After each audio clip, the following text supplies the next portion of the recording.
ててててててててて。どうもヒデチューブです。お疲れ様です。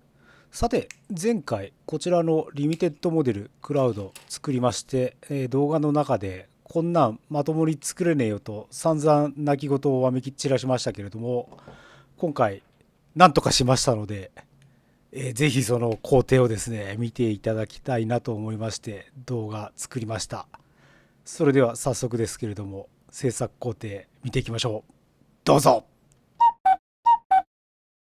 さてこのキット作っていくにあたってやはり一番の問題は全身が軟質樹脂のアサフレックスできているという点ですね。非常に切削性が悪いです。でこのパーツ実はもう表面処理済みです。パーティングラインとか全部削った後の部品になります。必死に考えたんですよ。どうすればいいか、切削性の悪い部品をどうすれば加工できるのか、たどり着いた答えがこれです。切削性が悪ければもっとガリガリ削りゃいいじゃんと、電気の力、モーターパワーを使用します。ただしこれだけだとどうしても細かいところは加工ができないので、はい、こちら240番の紙やすり、手元にある中で一番粗い紙やすりですね。こちらも使用していきます。削れないならもっと削れる材料で対応すればいいんですよ。ということで早速削っていってみましょう。リューターで削るのは比較的モールドが細かくなくて面積が広いところがいいかと思います。ほら見てください、このパワー。もうね、パーティングラインなんてあっちゅう間ですよ。やったれやったれ。素晴らしい。今まで悩んできたことは一体何だったんだ。ツールが入る場所はガシガシこれでいきますよ。そうかい。さすがにモーターツールだけだと形を整えなければいけません。ということで240番の紙やすりの登場です。これで荒れた面を鳴らしていきます。ガシガシ削っていきましょう。そんなに粗い板って使うと切削した後とか気になるんじゃないと思われるかもしれませんが、そもそも切削性の悪い材料なんで、こんなガシガシやっても切削跡は思ったほど気になりません。気になる場合はサフを吹いた後にもっと細かい番手で整えてやればいいかなと思いました。私今回は艶消して仕上げるんで、もう切削跡はもう全く気にせずにやっていきます。リューターが入らない場所に関しては一度デザインナイフでパーティングラインの段差を低く整えておきます。これで一度整えた上で紙やすりをかければ十分パーティングライン消すことができます。リューターを使うのに比べるとちょっと時間かかりますけれども、リューター使える部分自体が全体から見るとそんなに多くはないので、デザインナイフを使ったこっちの加工をしてる時間の方が最終的には長かったですね。ある程度段差を小さくすることができたら紙やすりで面を整えていきます。膝の裏とか結構奥まってるところを加工しなきゃいけないので、削りすぎることに注意しながら薄く薄く段差を削っていきます。慎重に慎重に削りすぎないようにいきましょう。削りすぎた場合もパテくっつきますんで、この素材、最悪リカバリーはできます。デザインナイフである程度整えて紙やすりで最終的な面を整える。これをね全身にわたってやる必要があります。パーティングラインだらけなんでこのキット頑張りましょう。力技です。根性です。よくよく部品を見てみるとところどころに押しピン跡があるんで、こちらも加工をしていきたいと思います。で今回使うのがこちらの彫刻刀ですね。これで段差を薄く薄く加工をまずしておきます。やることはパーティングラインの処理と一緒です。まずは段差を薄くしておいて、最終的に紙やすりで整えると。ちょっとね、形状的にデザインナイフは使いにくい感じがしたので、今回は彫刻刀を使用しております。で、デザインナイフも併用しつつやっていきます。部品の形状に合わせて刃物を使い分けると加工しやすいかなと思いましたね。刃物である程度段差を低くしたら、紙やすりで面を整えると。この部品、刃物でカンナ掛けをするっていう技が使えないんで、どうしてもこういうちょっと回りくどい加工をしなければいけないといったところです。こんなもんか、もうちょいか。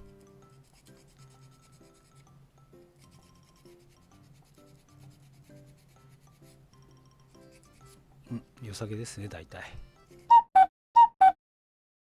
頭と腕を胴体で挟み込む構造になってますけれども、後々の加工のしやすさやら塗装のしやすさやらを考慮して、ここは後はめに加工しておきたいところですね。ということで、ここのボールジョイントのボール部分をぶった切っちゃいましょう。細くします。よいしょ。よいしょ。ボール直前の軸と同じ太さまでボールを切り落とすことで後はめ加工と今回はしました。これでスポスポはまるようになるまで軸を削り落とせれば OK です。まだちょっと太いですね。最終的には固定ポーズにするんで、ここは接着することになります。正直ボールジョイントの意味って全くないですよね。なんでボールジョイントなんだろうな、不思議ですね、よく考えたら。この調子で反対の腕と首の根元も加工しておきます。後はめ加工が終わったんで胴体を接着していきます。アサフレックス普通のプラモデル用接着剤が使えるんで、その点は特に悩む必要がありません。接着剤流し込んだら指でギューッとやって、このまま何秒か保持すれば接着できます。ちなみに合わせ目消しに関しても、このはみ出た接着剤を削ることでちゃんと消すことができます。その辺は通常のプラモデルと同じように加工ができます。もちろん使うのは240番の紙やすりですけどね。で、問題がね、ここなんですよ。めちゃくちゃ隙間があって、ギュッてやったところで隙間ができちゃうんですけど、ここに関してはゼリー状瞬間接着剤でなんとか対処しました。すいません、その加工をやっている動画は撮影し忘れました。申し訳ないです。所詮簡易金型製なんで、ディテールについてあんまり細かいことを考えるつもりなかったんですけれども、ここがつながってることと指の形状だけはどうしても納得がいかなかったんで彫り直しています。ここに関してはもうね、デザインナイフでちまちまやっていくしかないです。とにかく切りすぎないようにだけ気をつけてちまちまちまちまと形状を整えます。ちまちまちまちまとデザインナイフで切り続けて、最終的にはこんな感じになりました。あとは紙やすりで面を整えたら終了ですね。指に関してもこの手法で形状を少し整えてあげました。表面処理、ディテール調整、合わせ目の加工が終わったので塗装に移っていきます。とりあえず黒サフを吹いてみました。で、今回訳あって全部スポンジ塗装で済ませていこうと思っています。肌に使う色は30ミニッツシスターズのボディカラー A を買ってみました。まあ訳あっても何もですね、積みプラを積みすぎて自分の部屋に入れなくなってしまってエアブラシを使うことができないという誠にしょうもない理由なんですけれども、チャレンジという意味でスポンジ塗装していきましょう。パフパフしますよ、パフパフ。それでは早速パフっていきましょう。まずは塗料をよくかき混ぜまして、塗料皿に適量出しましたら、薄め液をちょっと入れて濃度を調整します。乾燥を遅くする効果もありますんでね、ちょっとだけ入れておきましょう。それではパフパフしていきます。どうかな。黒下味にフレッシュ。これは色ののりが悪いような気がするな。ちょっと1回じゃ発色しない感じがするんで、2回3回とやってみますかね。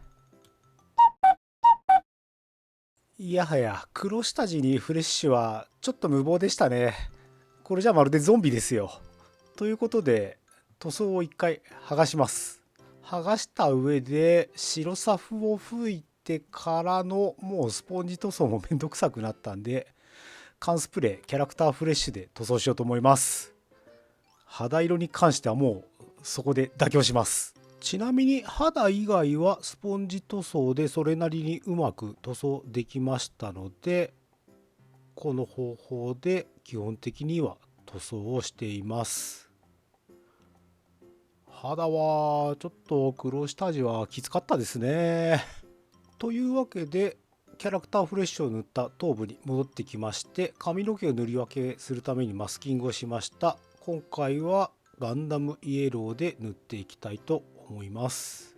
頑張ってパフパフしてますけれども、凹凸が激しい部分に関してはちょっと不向きな塗装方法なのかなという気がしました。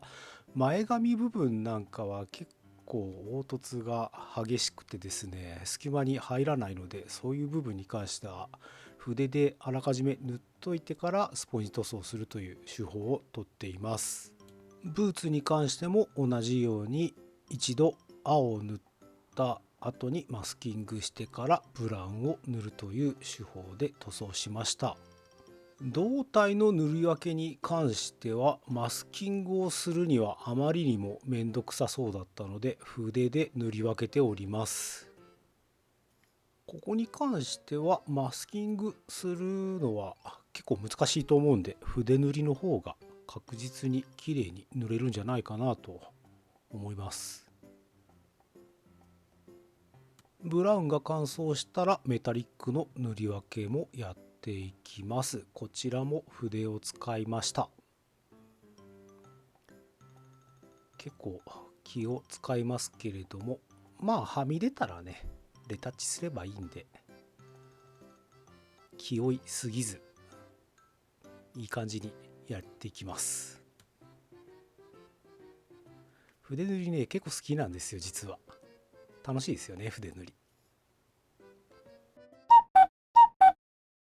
目に関してはキット付属のデカールを使用してきますが、いかんせん30年ほど前のデカールなので、このまま水につけると間違いなく砕け散ると思います。そこで今回試したのがこちらのタミヤのツヤ出しニスになります。これでコーティングしておくことでデカールを水につけても砕けないようになるとインターネットに載ってました。試してみましょう。使い方はとても簡単です。キャップにハケがついてますので、あまり熱くならないようにデカールに塗りつけていく、それだけです。あとは乾燥するのを待てば使用に耐えうるようになるはず。ニスが乾燥したらできるだけギリギリのところでデカールを切り出しまして、水につけてデカールが台紙から剥がれてくるのを待ちます。劣化してるデカールだとここで台紙から剥がれてくる時に砕けます。さて時間も経ったんで貼っていきたいと思いますが、今んとこ砕けてないですね。これはいけるんじゃないか。ちょっとうまくいかんですね。糊の剥がれ具合がいまいち。ああ、いいじゃないですか。砕けなかった。素晴らしいな。艶出しニス。これはマークセッターです。ちょっと粘着力も弱まってると思うんで、セッター併用で貼っていきましょう。綿棒で位置を微調整しつつ水分を拭き取っています。目の角度が最終的にはちょっと変になっちゃうんですけど、そこはお許しください。私、人の目のデカールを貼るのがめちゃくちゃ苦手です。どうもうまくいかないんですよね。デカールの貼り付けが終わったところで、ちょっとお化粧していきましょう。使うのはこちらのタミヤのウェザリングマスター G セットです。これでちょっと色をつけていきたいと思います。どういうところに塗るといい感じになるかっていうのはネットで検索すればいくらでも情報が出てきますので、そちらをご参照ください。顔だけではなく他の部分に関してもこちらのウェザリングマスターで影をつけていきます。塗装したそのまんまだとね、ちょっとのっぺりした印象があるんで、影をつけていくと立体感が出てきて少しいい感じに見えます。ちなみに動画だったり写真を撮ったりするとほとんどわからないです。肉眼ではよくわかるっていうレベル。この辺はもっと修行が必要ですね。あんまり使う技法じゃないんで、なかなかうまくならないですね。この辺の作業が一通り終了したら、最後にトップコート、艶消しを全体に拭いて塗装は終了としました。いやー、失敗しました。事前に軸打ちをしとけばよかったんですけれども、妥協してしなかったんで、こうやって接着をしようにも、足落ちた。こんな感じで足がポロポロと落ちてしまいます。ちょっと接着面積も足りない感じがしますね、この感じ。これじゃちょっといかんな、うまくつかんな、作戦を変えます。ということで接着剤の種類を変えました。これをモリモリの方向で無理やりくっつけるという荒技でいきましょう。ただ乾燥するまでにだいぶ時間がかかるので、その間の固定方法をちょっと考えなきゃいかんですね。ということで今回も荒技でいきます。とりあえず立つようにしたらマスキングテープで足を固定しちゃいます。おっと危ねえ倒れる。あーだ受ける。いや受けてる場合じゃないんですけどねでこんなことをやってるとですね、接着剤がどんどんはみ出ていくんですけれども、セメダインハイグレード模型用は水で拭き取ることができますので安心で、なんとか支えつつ反対側の足もマスキングテープで固定したい。うまくいくかな。うまくいってほしいな。よいしょ、慎重に慎重にいきましょう。いいじゃないですか。いいじゃないですか。もう怖い怖い、触りたくないな。でもちょっと微調整したい。どうだ、いけるか。微調整いけるか。怖え。動く。怖い怖いな。皆様はね、しっかり軸打ちをしてこんなことにならないようにしてください。すげえ大変です。どうだ。もういいかな。よし、もうこれでいい。このまま触らないようにしましょう。腕の固定に関しても結構な力技を使っていきます。まずは穴の中に接着剤をもりもりと流し込みまして、腕をブスッと差し込みます。あれ、思ってたよりきついぞ。大丈夫か。よいしょ。入りましたね。よし。でこの状態だともうプランプランです。大変危険です。で位置決めのために一度バスターソードを軽く構えさせまして、どうかな、大体この辺かな。よし。で、この状態で、まるで骨折した人がギブスをするかのように、マスキングテープで腕を固定します。よし、いいじゃないですか。このまま放置しましょう。これで接着剤が乾燥するまで放置です。OK。いやいやいや、自分でびっくりですよ。完成しましたね。もちろん完成度としては全然大したことないんですけれども、中学校時代に作れなかったこのキットを今の自分なら完成させることができるんだっていうのはものすごい感動ですね。やっぱりあの時とは知識も経験もだいぶ積んでますので、なんとかできちゃうだけのいろんな手数があるっていうのが大きいですね。当時買ったけど積んでるよっていう人いっぱいいると思うんで、ぜひ頑張って作ってみてください。作り方はこの動画見ればなんとなく分かったと思います。パワーです。パワーで乗り切るんです。さて、クラウドが作れたということは、もちろんエアリスも作れるってことですよね。これは大変なことですよ。あの時作れなかったキットにまた一つ挑戦。そのうち動画にしたいと思いますので、気を長くお待ちくださいませ。それではまた次回お会いしましょう。さようなら。